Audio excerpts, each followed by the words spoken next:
Hey guys, in this video I will show you how you can fix console lag and stuttering issues on Roblox PS4 and PS5. So the first thing what I suggest you to do here is to go to whatever game you like. So for example, let's go to the Blox Fruits and open up the game, and we need to wait for a few seconds until the game loads up. And then I just need to select the team here, and then you just need to press options button to open up this menu, then go to menu. Then you need to be on the settings. Then you need to go on to the bottom where it says graphics mode and make it, for you probably it will be automatic, and just make it manual, and on graphics quality then just make it minimal. And then it should help your lag and stuttering issues.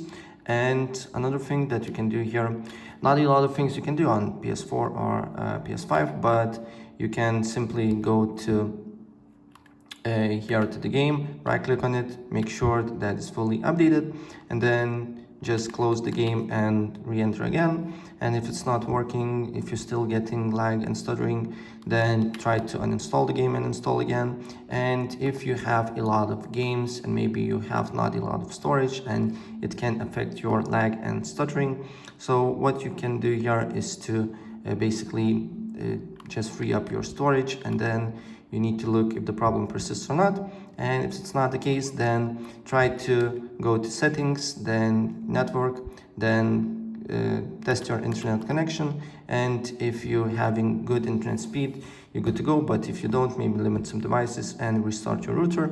And if it's not the case, then you just need to go to settings, set up internet connection.